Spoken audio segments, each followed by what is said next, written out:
The Varath ambassador clicked his mandibles shut, the sound cutting through the chamber. Elias Durand watched the alien rise, 6 legs unfolding from the conference seat, its carapace gleaming under the sterile lights. The door sealed behind the ambassador. Elias stood alone at the table, the air carrying Varath pheromones whose sharp, metallic scent he had learned to read over 3 years of negotiation. This particular scent meant finality. The treaty would not be signed. Behind the polarized screen, his delegation waited. He saw their silhouettes. No one moved as they watched him, waiting for him to fix this. Elias pressed his palms flat against the table, the surface still warm where the Varath had rested its foreclaws. He counted to 10 in his head, then turned and walked toward the screen. The door hissed open. Admiral Kane stood inside, her face like carved stone. She did not speak, but simply stepped aside. The delegation stood in a circle. Dr. Renner held a datapad, Captain Tau crossed his arms, and Undersecretary Voss looked like she had bitten through her tongue. Voss spoke first, her voice sharp. They walked out. "I saw," Elias said quietly. "What did you say to them?" "The truth." Voss let out a bitter laugh. "The truth, 3 years of negotiation, you gave them the truth." Elias did not answer, moving past her to the console. He needed to see the recording, to watch it again. Kane followed him, her voice dropping lower. "Elias, what happened in there?" He pulled up the recording, and the Varath ambassador's image flickered to life. The conversation played back at double speed. He watched the mandibles move and the antennae fold flat against the head. That gesture meant displeasure, and he had known it was coming. He stopped the playback at the critical moment. The Varath had made their demand, a buffer zone comprising 12 uninhabited systems along the border. Human ships would not enter, nor would human colonies be established. The Varath host would guarantee the zone remained empty. Elias had agreed immediately. The ambassador paused, its antennae twitching. That was the moment Elias understood that the demand was not sincere. The Varath had expected negotiation, preparing counter-arguments, but had not expected immediate acceptance. And that had made them suspicious. Elias had watched the ambassador's compound eyes shift, seeing calculation behind those faceted lenses. The Varath decided that human compliance was a trap. They thought humans were hiding something, and believed the easy agreement was dangerous. So the ambassador walked out. Elias closed the recording, then turned to face the delegation. "They did not believe me." Renner murmured from her datapad, "Because it looked like a lie, because they think everything we do is a lie." "That is correct." Kane's jaw tightened. "The Varath junta does not trust us. We knew this. We have known this for 2 years. They see our expansion as erratic, claiming we have no pattern of behavior, and they think we are dangerous." "Because we are unpredictable," Elias said. "Because we do not move like other species, because we lie." "We do not lie," Voss said. Elias looked at her, saying nothing. The silence stretched until Voss dropped her gaze. Captain Tau spoke. "What are our orders?" Kane answered, her voice firm. "We salvage the situation. We find another channel. We offer concessions. We do whatever it takes to keep the Varath from declaring war." "They have already declared war," Elias said. The room went still. "They just have not started shooting yet," he continued. "The buffer zone is a staging ground. The Varath have 3 fleet concentrations moving toward the claimed space. They want us to agree so they can position those fleets, thus avoiding a defensive response from us." Kane stared at him. "How do you know this?" "I have sources." "What sources?" Elias did not answer. "You have been running your own intelligence operation," Kane said, her tone accusing. "I have been doing my job. Your job is to negotiate. My job is to prevent a war. If I collect information through hidden channels, I do that." Kane stepped closer, her voice dropping to a whisper. "You are telling me the Varath are planning an invasion. You did not share this with your delegation before the final session. If I had shared it, the Varath would have known." "How?" Elias met her eyes.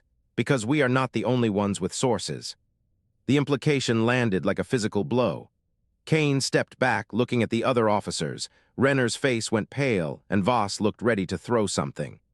"You are saying there is a leak," Tau said. "I am saying the Varath have a psionic network and a defector. They trust our internal communications more than our public statements.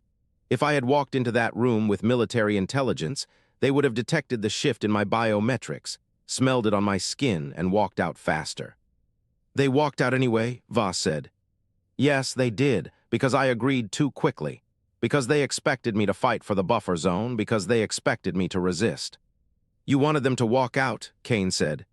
Elias neither confirmed nor denied, but simply turned and walked to the door. He needed to reach his quarters to send a message.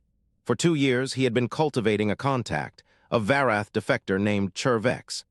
They had never met, communicating instead through dead drops that used encoded bursts, which looked like noise to the Varath psionic network. Chervex was the only Varath who understood human deception, having learned it from Elias. The journey to his quarters took 3 minutes. He passed through 2 security checkpoints where the guards saluted, but he did not acknowledge them. His quarters were small, furnished with a desk, a cot, and a terminal. That terminal, which he had built himself, was not connected to the ship's main network. It used no psionic components, rendering it invisible to both the Varath network and human monitoring systems. He sat down at the terminal, his fingers moving across the interface. The message was simple, a single line which he typed carefully. I need you to sell me out. He sent it through the dead drop. The data burst, lasting less than a second, traveled through a relay drone positioned at the edge of the system. From there, it would bounce through 3 more relays before reaching its destination. Chervex would receive it in approximately 4 hours. Elias leaned back in his chair, staring at the blank screen. The war would come. He could not stop it, but he could only direct it. The Varath could not model an opponent who told the truth. They had evolved in a swarm where every member shared information through the psionic network. Consequently, there was no deception within the swarm, nor any need for it. Humans, however, had evolved differently, developing in small groups that competed with other small groups. Deception was a survival trait for them, where a lie could mean the difference between eating and starving, and a feigned retreat could turn a losing fight into a winning one. The Varath could not understand this. So Elias would give them what they expected, lies, deception, and a pattern they could model. And when they acted on that model, they would be wrong. The terminal showed no acknowledgement. Chervex had not responded, which was expected.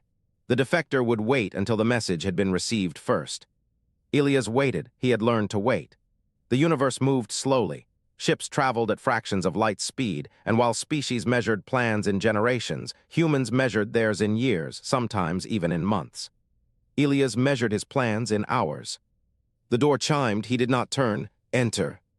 Admiral Kane stepped inside, looking first at the terminal, then at him. She said nothing. I am not going to explain, Elias said, his voice flat.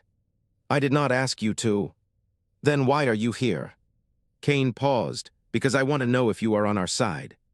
Elias turned to face her. The question deserved an honest answer, and he gave her one. I am on humanity's side. That is not the same thing. No, it is not. Kane held his gaze for a moment. Then she left, the door sealing behind her. Elias turned back to the terminal. The screen was still blank. He sat alone in the silence, waiting for the war to begin. The bridge of the host carrier Vith-Tactic hummed, and Cathar felt the vibration through his forelimbs as he studied the display tank. Within the amber gel, a 3-dimensional swarm pattern rotated, showing his own ships. 42 hunter-killer clusters arranged in a compression formation designed to overwhelm a single point through biomass saturation.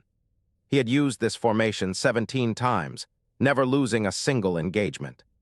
The display tank flickered, a secondary schematic overlaying the primary image to show human fleet movements along the rimward corridor. Their cruisers were pulling back, not in flight, but in an orderly pattern that suggested a planned withdrawal. Cathar clicked his mandibles in irritation. For 6 cycles, the human warships had been probing the border, yet they did not attack or respond to hails, simply moving, then stopping, then moving again. This was not a pattern of aggression or fear. It was something else. He turned from the tank, crossing the chamber to his data station.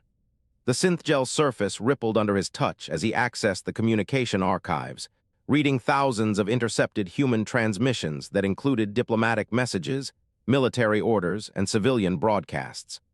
The humans said they wanted peace, but their military movements suggested they were preparing for war, while their civilian broadcasts argued, unable to decide which was true. Cathar did not have a framework for this. In Varath society, a statement and a truth were the same thing, Varath did not say things they did not mean, nor did they mean things upon which they could not act. This absolute connection was the basis of the entire host structure, and the swarm had survived for 8,000 generations because of it. The humans had a word for saying untruths, they called it lying, and another word for believing untruths, they called it self-deception. They had entire categories of behavior built around both concepts: literature, law, politics. Even their games rewarded deception. They were a species that taught its young to lie. The chamber door hissed open, and Cathar recognized the heavy, deliberate vibration of Tactic Vor's gate, the gate of a prime warlord who expected every surface to yield. Cathar lowered his antennae in submission. "Prime warlord, your presence honors the bridge." Tactic Vor did not return the gesture. He moved to the display tank, studying the formation. His carapace was scarred from 43 surface campaigns, including a new plasma burn from the Ari border conflict, where the wound had healed and the chitin grew back darker. "Your deployment is adequate," Tactic Vor said. "The dorsal clusters are too tight. You will lose saturation efficiency at the point of contact." Cathar processed the critique. It was technically incorrect, as the dorsal clusters were tight by design to concentrate force at the apex of the attack, a variable he had calculated himself. He did not correct the Prime Warlord. Varath do not correct their superiors, they obey. "I will adjust the formation," Cathar said. Tactic Vor turned from the tank, his compound eyes reflecting the amber light in 1,000 points. "You have studied the humans. You have filed your analysis. The High Command has reviewed it. They found it lacking." Cathar remained still. "Lacking in what dimension, Prime Warlord?" "In the dimension of conclusion. You have documented their behavior. You have not predicted their behavior. That is the purpose of analysis. The High Command requires a prediction." Cathar considered his answer carefully. He had made a prediction, but he simply had not written it down. The prediction was too strange and too far outside the Varath cognitive framework, and he was not certain he believed it himself. "The humans will not fight as we expect," Cathar said. "They do not commit to battle in the way of the swarm. They withdraw, they regroup, they return." Tactic Vor made a sound of disdain, a low chitter that translated as dismissal. "That is what weak species do. They withdraw because they cannot withstand. They return because they have no choice. It is the pattern of inferior organisms." "It is not the same pattern," Cathar said. "I have studied their history, the moments of their greatest defeats.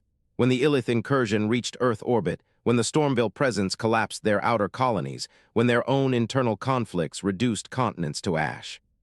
He paused. The next words were difficult. They required him to articulate something he did not fully understand. In those moments they did not surrender or negotiate. Instead, they retreated into fortified positions, burned their own infrastructure to deny resources, starved their own population to extend operational capacity. Then they rebuilt, rearmed, and returned to the field with greater force. Tactic Vor's antennae straightened, a sign of genuine confusion. "You are describing a species that damages itself to damage its enemy. That is not strategy. That is biological dysfunction." "It is not dysfunction," Cathar said. "It is a tactical doctrine we do not possess. They have a concept called strategic depth, where they sacrifice territory and population in exchange for time. Time to manufacture more weapons, to train more soldiers, to develop technology." Tactic Vor was silent for a long moment, then he spoke. "They would sacrifice their own." "Yes," Cathar said. "They have done it before, multiple times. It is a pattern in their military history.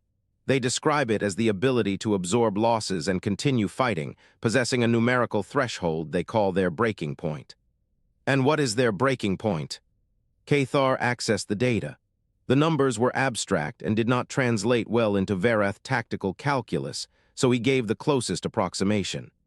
"Their models suggest they will continue organized resistance until approximately 60% of their population is dead.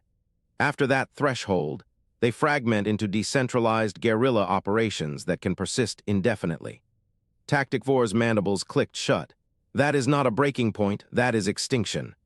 "No," Cathar said. "It is not extinction, it is transformation. They change their form of combat, they do not stop fighting, they simply fight differently." The Prime Warlord turned away from the display tank, moving toward the door. His gait was still heavy, still deliberate, but a new tension appeared in his antennae. Tactic Vor was thinking, and Cathar read hesitation in his posture. The door opened, and Tactic Vor paused at the threshold. "Your analysis remains inconclusive," he said. "The High Command requires certainty. We will proceed with the punitive strike. You will execute the formation as ordered." "Yes, Prime Warlord." The door closed. Cathar stood alone on the bridge, returning to the display tank where the formation rotated in the amber gel. His ships, 42 hunter-killer clusters, moved into position for what Tactic Vor called a punitive strike. Cathar knew better. This was an invasion. He did not report this conclusion. Varath do not question the chain of command, nor do they lie to each other. That is about to become a fatal limitation. He watched the swarm pattern rotate, calculated the approach vectors, and estimated the time to first contact.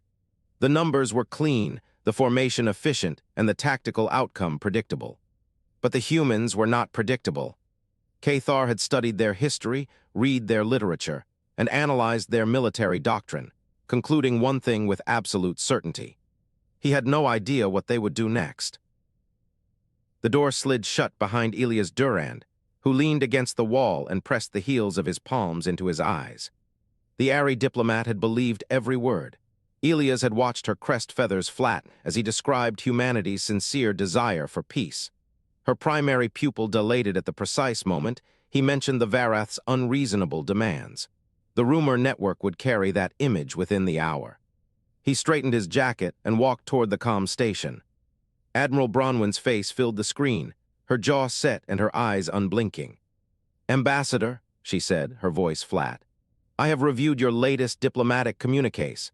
You are offering concessions to a species that has massed 3 fleet concentrations on our border." Elias folded his hands behind his back. "Admiral, I am following the strategy we discussed." "We discussed nothing. We discussed a firm stance. We discussed showing strength. You are withdrawing from border stations and ceding territory on paper. This is not negotiation. This is surrender." He held her gaze. "It is not surrender." "Then what is it?" He said nothing. He could not tell her. The truth was a weapon that worked only when it stayed hidden. Admiral Bronwyn's nostrils flared, and the silence stretched. "Fine," she said. "You have 60 days. After that, I reassign your authority to military command." The screen went dark. Elias stared at his own reflection in the blank glass. 60 days was enough. It had to be enough. He had already told the Ari something. They could expect a generous settlement. He had told the Stonecall something. The Varath refused all compromise. He had told the Sporemand nothing, knowing the fungal species would interpret that silence as an insult to the Varath, as they always did. The galaxy's rumor network would do the rest, not because humans were righteous, but because humans were better at controlling the narrative. His hand moved to the next file, the treaty draft for Colony 119. His pen hovered over the signature line. 3 human colonies, ceded to the Varath. He signed it. Cathar's antennae twitched. The data made no sense. He stood before the tactical display in his private alcove. Sensor readings from the human border filled the projection, showing station traffic had dropped by 40%, patrol patterns had shifted inward, and supply convoys had slowed to a crawl. This was not the behavior of a species that prepared for war. He cycled through the archives again. Every known conflict before the humans arrived in space showed the same pattern: mobilization, demands, territory consolidation. The Varath doctrine was built on this sequence. It was universal and logical. The humans were doing the opposite. They were withdrawing, offering concessions, and weakening their own position. Cathar's mandibles clicked once, a nervous reflex. He pulled up human historical records, the old ones from before they had FTL. He sorted them by conflict type: asymmetric wars, guerrilla campaigns, insurgencies. The pattern appeared. It was not obvious at first. The Varath archives had indexed these events as defeats, noting that the humans had lost territory, population centers, and battles. But they had not lost the wars. Cathar traced the sequence with one claw. Each conflict followed the same structure. The weaker side would feign retreat, showing their enemy exactly what that enemy wanted to see: overextended supply lines, exposed flanks, unsustainable positions. And then, as the enemy committed their forces, the trap would spring. He stared at the display, his respiratory chambers pulling a long, slow breath. The humans were not retreating, they were baiting. He left the alcove at a run. Prime Warlord Tactic Vor did not look up from his command terminal. His carapace was polished, his antennae still, and he radiated the stillness of absolute certainty. Cathar stopped before the dais and lowered his head. Prime Warlord, I must present an analysis. Tactic Vor's antennae twitched once. Permission granted. Cathar spoke quickly. The human withdrawal follows a pattern. It is not submission, it is deception. They are showing us what we want to see, hoping we will overcommit. When we strike, they will counter. Tactic Vor looked up, his compound eyes reflecting Cathar's image 1,000 times. Deception, he said, the word tasting foreign on his mandibles. Yes. The Prime Warlord stood, his frame filling the space.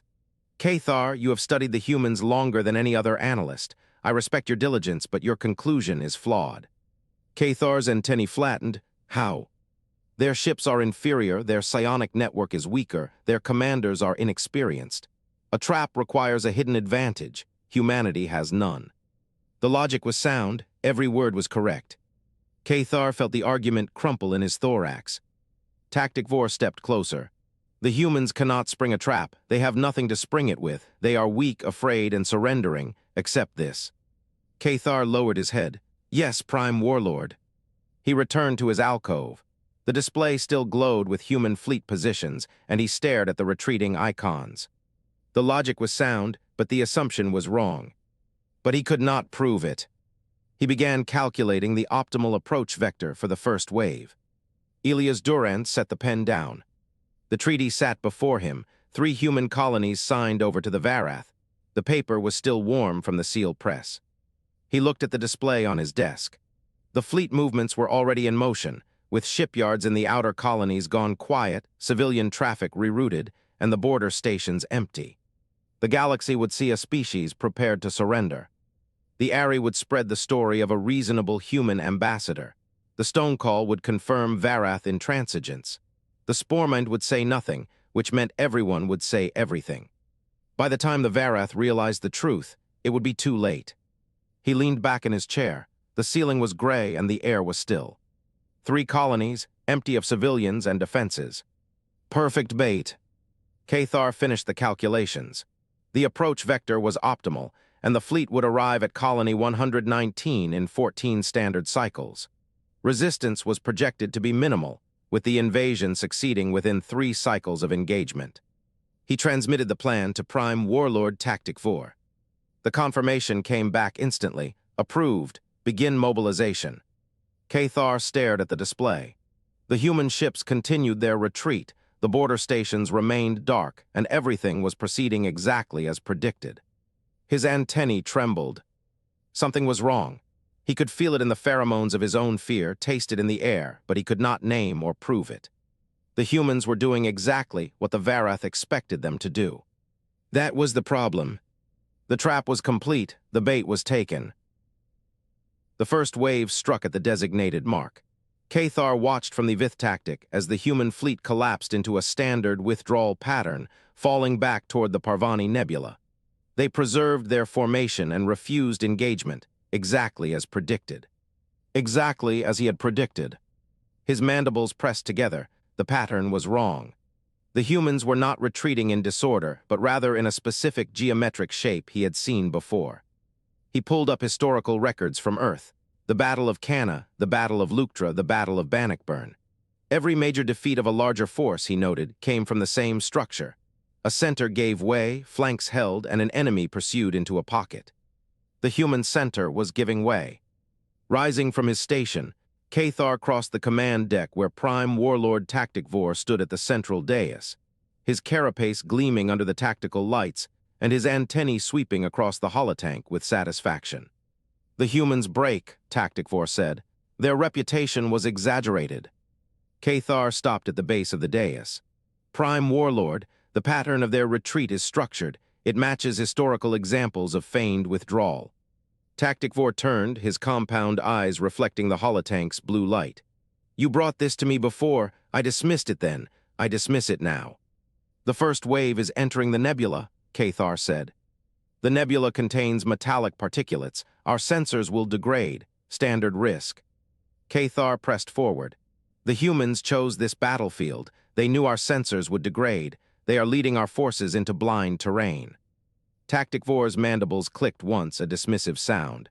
The first wave commander has operational authority. You do not. Return to your analysis station. Cathar did not move. Signal the first wave to halt pursuit. At minimum, slow their advance. You are a tactical analyst, Tactic Vor said. You are not a fleet commander. You do not countermand orders during active operations. The hierarchy exists for a reason. The hierarchy does not account for human deception. The hierarchy cannot model deception.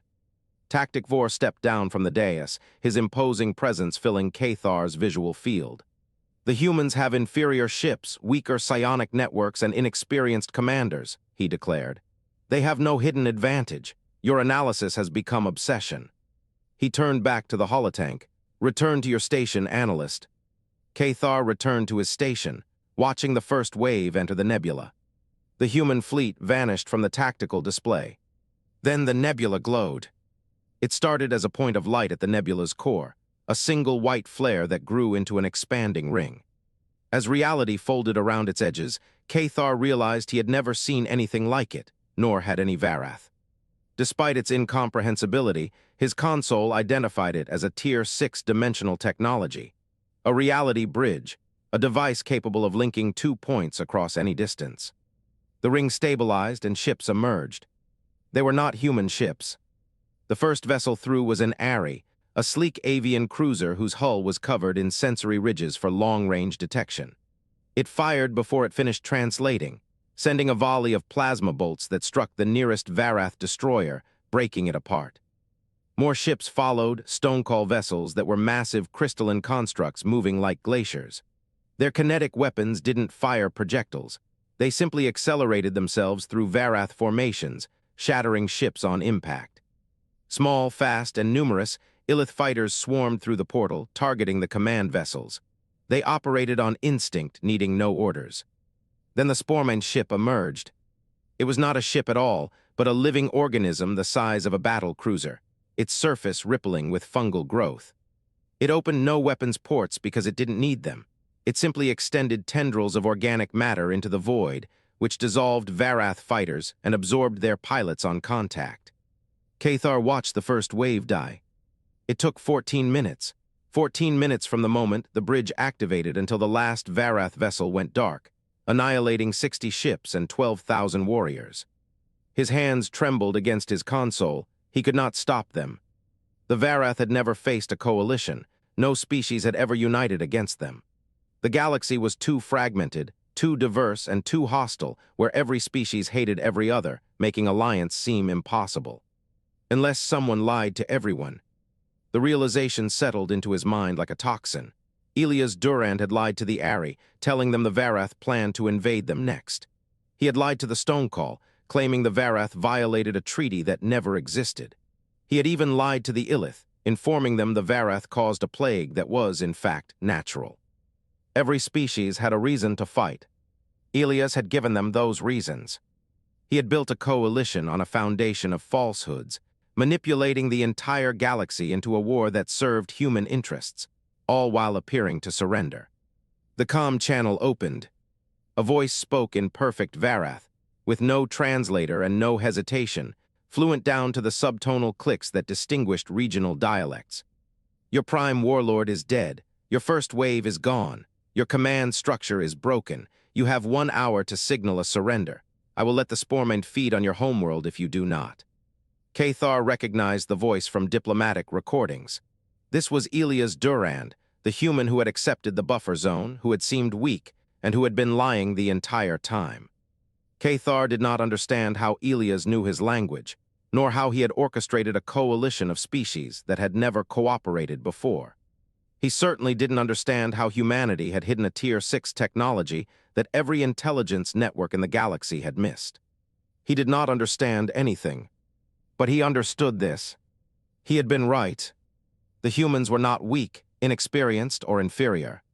They were incomprehensible. Tactic Vor stood frozen at the dais, his antennae unmoving and his mandibles hanging open, as he stared at the tactical display, at the wreckage of the first wave, and at the alien ships holding position at the nebula's edge. Prime Warlord, Cathar said. Tactic Vor did not respond. The humans predicted our strategy, Cathar said. They predicted every move we made. They built a trap and we walked into it. We could not conceive of deception as a primary tactical doctrine.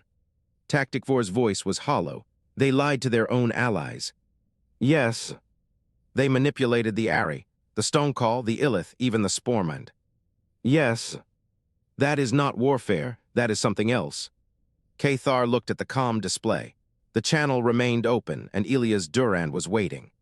Prime Warlord, Cathar said, we have 1 hour. Tactic Vor turned, his compound eyes reflecting nothing. What do you recommend, analyst? Cathar did not hesitate. We surrender, he declared. We learn everything we can about human deception. We adapt our doctrine. We prepare for the next war. We do not fight it on human terms. And if the Sporman does not wait? Cathar looked at the fungal Leviathan, which had not moved since the last Varath fighter dissolved. It was waiting, following orders given by a human. Then we learn nothing, Cathar said, and we are destroyed by something we still do not understand. The silence stretched. Tactic Vor's antennae twitched once, a gesture Cathar had never seen before. It looked like uncertainty. The holding cell smelled of recycled air and cleaning solvent as Elias Durand sat on the bolted-down chair, watching the Varath across the table. Cathar had not moved in 17 minutes. His carapace bore the scars of a harness that had been torn away too quickly. One eye facet was cracked, and his antennae lay flat against his head. Elias set a cup of tea between them. Cathar stared at it, steam rising past his mandibles, but he did not reach for it. Elias understood that the biological incompatibility was a minor detail, and that the gesture mattered more than the substance. He spoke first, his voice calm. The war is over. Your people have deposed the junta. 3 warlords have already sent signals. They request ceasefire terms. Cathar's antennae twitched, a slow movement of processing.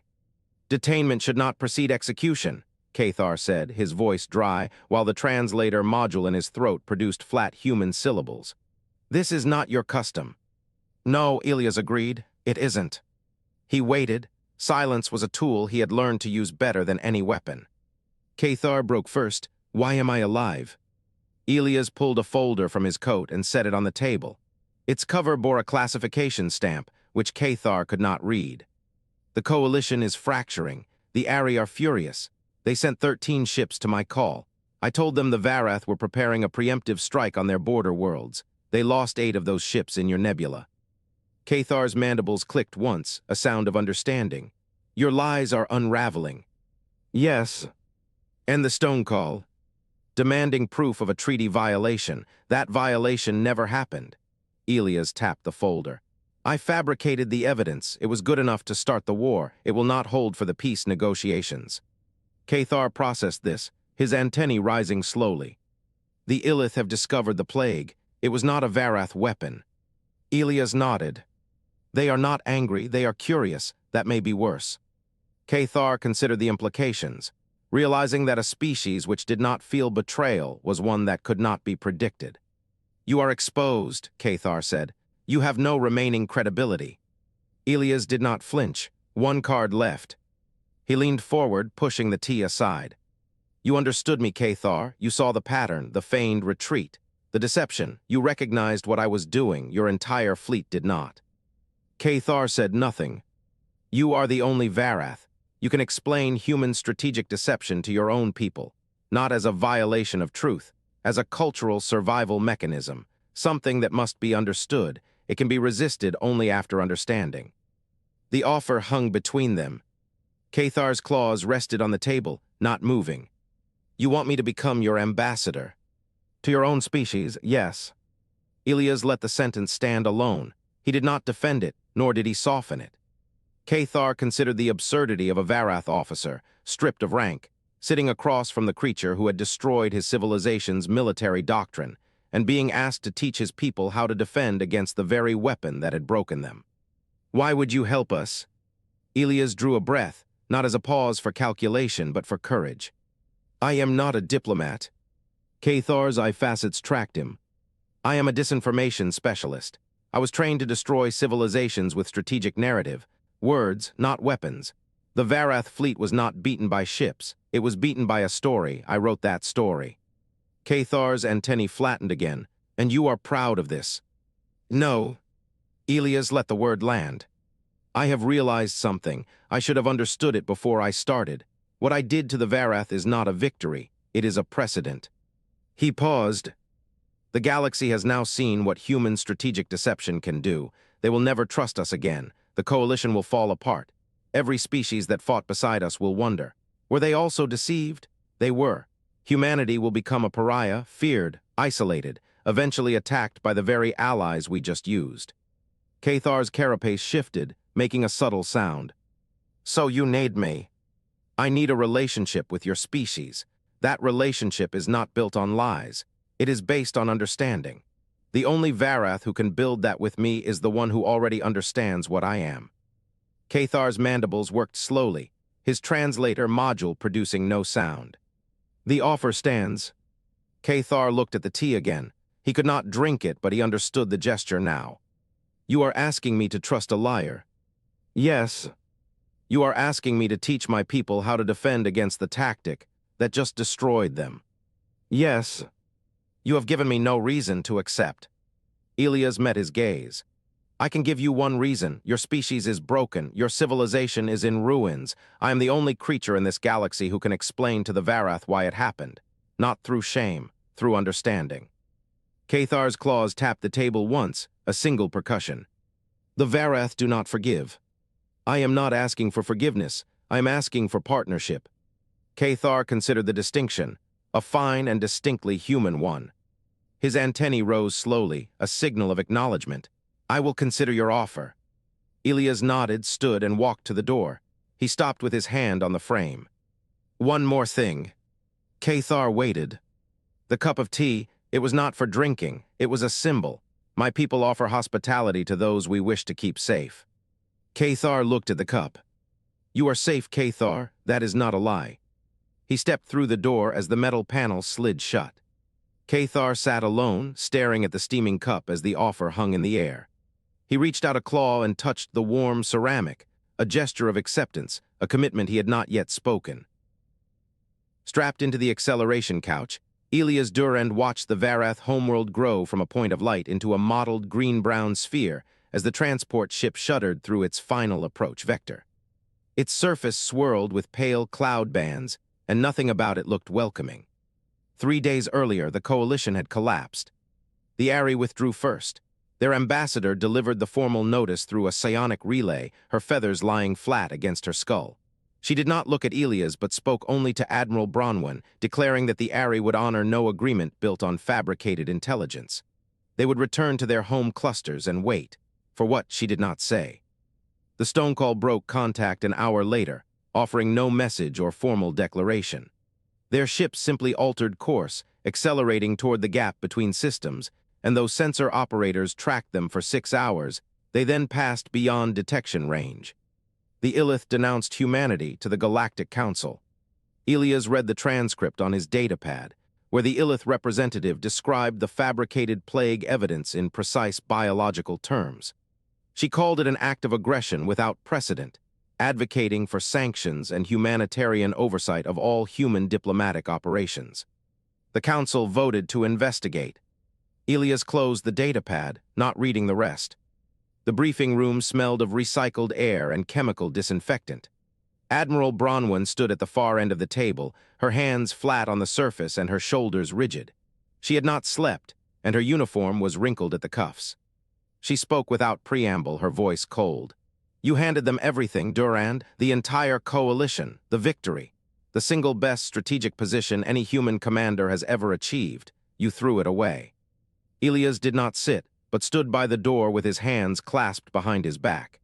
He had practiced this conversation in his head for 3 days, yet the words still felt wrong in his mouth. It was not a victory, Admiral. It was a temporary alignment based on false premises. Bronwyn slapped the table, the sound cracking through the room like a weapon discharge. That alignment crushed the Varath first wave in 14 minutes. That alignment ended a war. That war would have cost us 40 million casualties. That alignment gave us a buffer zone. We could have negotiated it into permanent territory. Elias met her eyes, sensing that her anger was not theatrical. It was real and burning. The lies had a half-life, he said.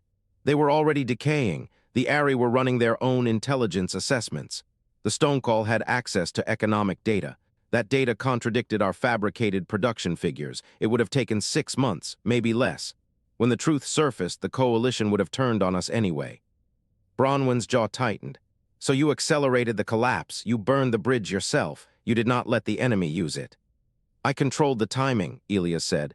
I controlled the narrative of the exposure. That has value. Value, she repeated, the word coming out flat, stripped of all inflection. She walked around the table, stopping 3 meters from him as her voice dropped to something quieter, something more dangerous. Do you understand what is coming, Durand? The Council will restrict our diplomatic access. They will audit every agreement we have made in the last decade. They will find more lies. There are always more lies. Elias did not flinch. I know. Then tell me why. Tell me why you sabotaged your own people for a principle that does not exist in this galaxy. He considered the question, having considered it many times before. The answer had not changed. A lie is not a foundation, Admiral. It is a whole. You can build on it for a while. You can build very high on it. But eventually something falls through. When it falls, it takes everything with it. Bronwyn shook her head. That is naive. That is the kind of thinking that gets species exterminated. No, that is the kind of thinking that keeps species alive past their first century in space. She stared at him, her expression shifting from fury to something closer to pity. The universe does not reward honesty, Durand.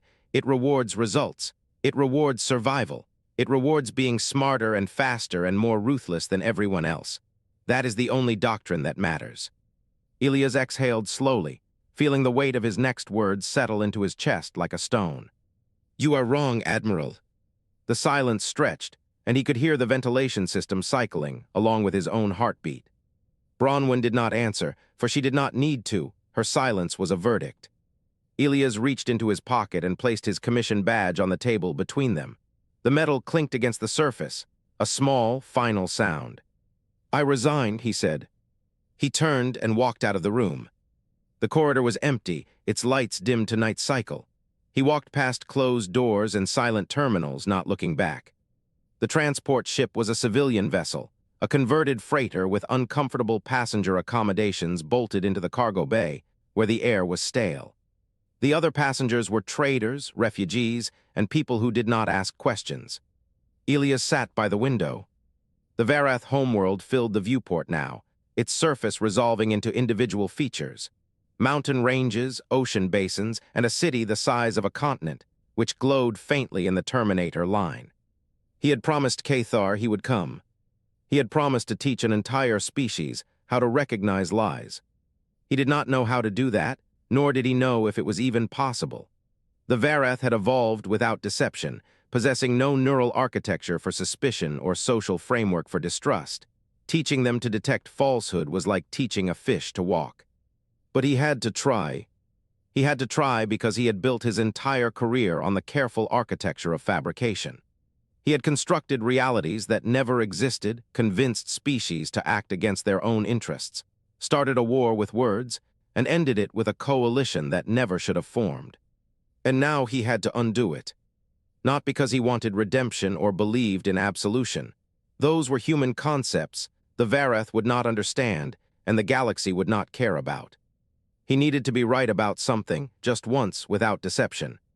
As the transport ship descended through the cloud layer, the city below grew larger and more detailed, with Elias watching its approach. The galaxy would not forgive him. He did not need forgiveness. He needed to build something that would not collapse when the truth came out. The landing gear deployed, and the engines shifted pitch, as the ship touched down with a jolt that rattled the frame. Elias unfastened his harness, stood up and walked toward the hatch.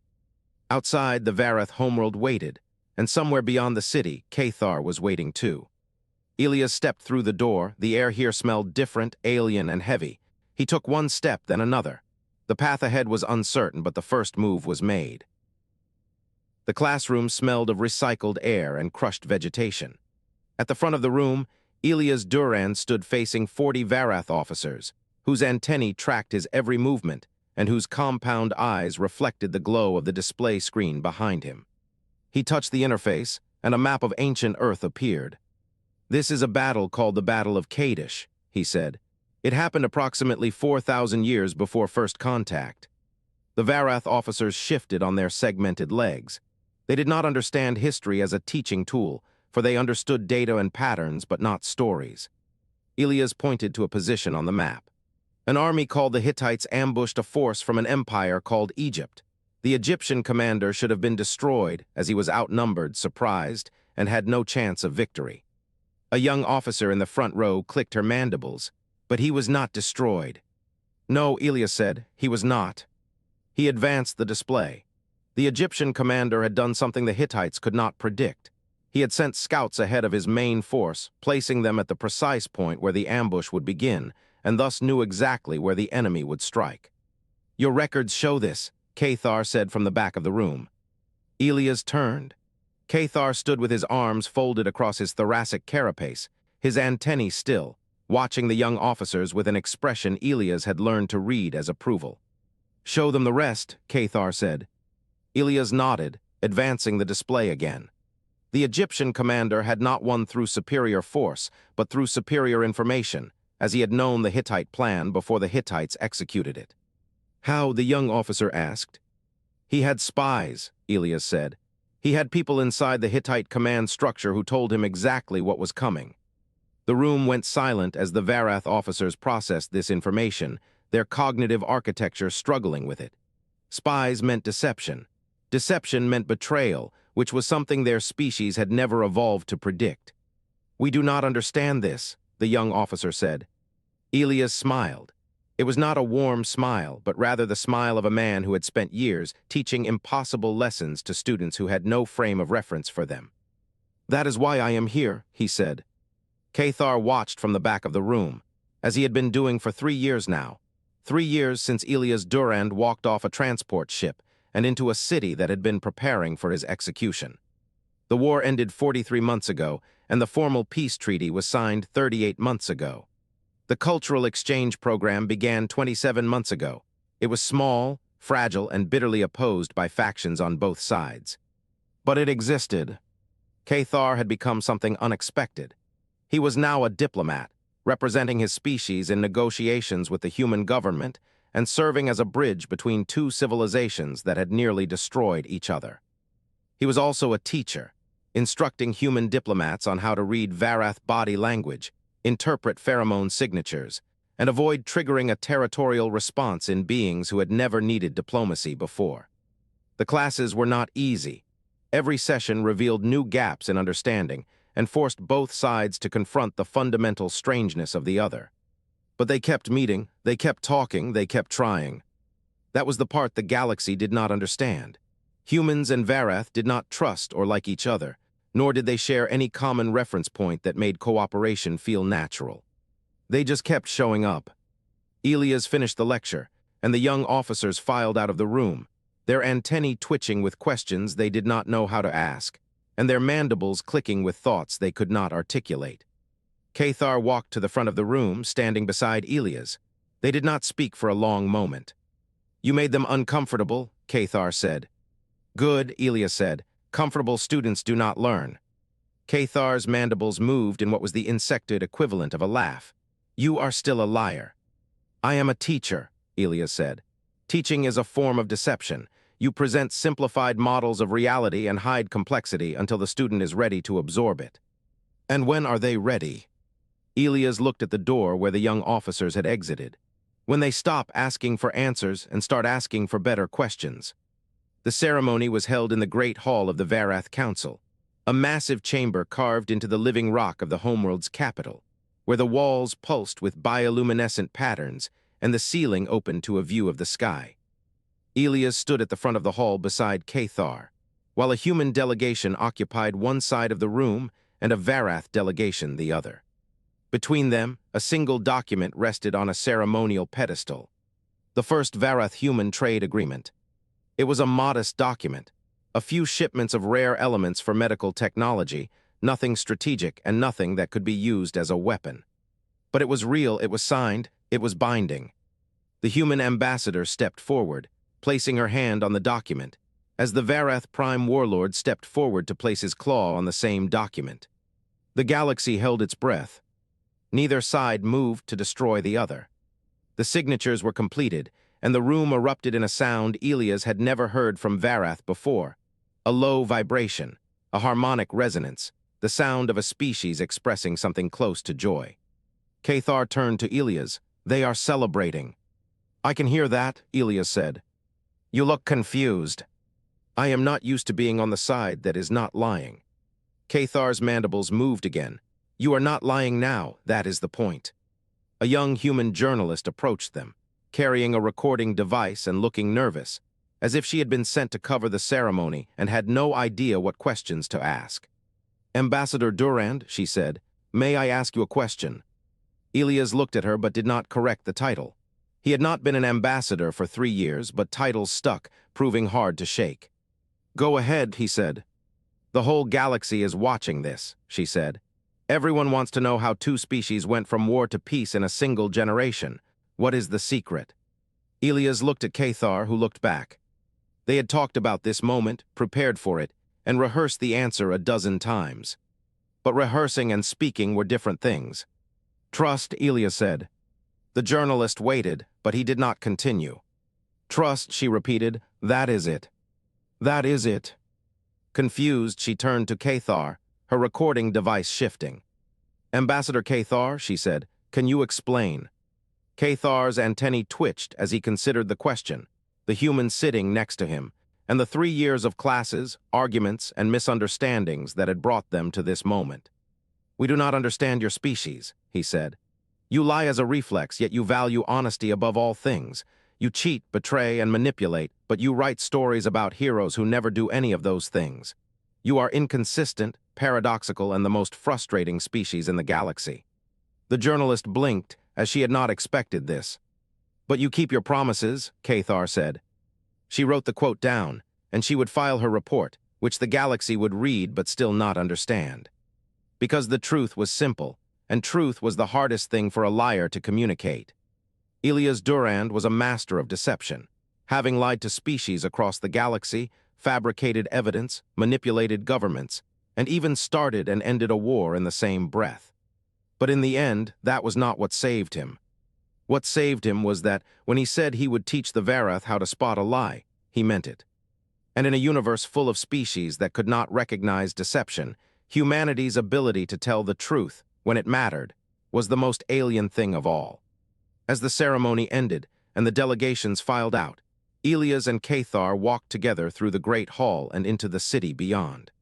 The sun was setting, the sky full of ships. The galaxy was still watching, suspicious, and waiting for the betrayal that would never come. Not because humanity had changed, but because they had finally found something worth being honest about.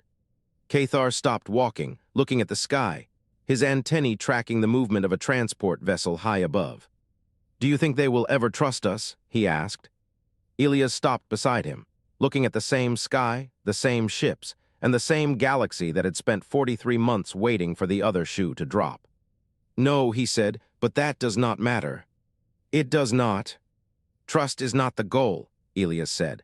"The goal is reliability, predictability, and a system where both sides know what the other will do, even if they do not understand why."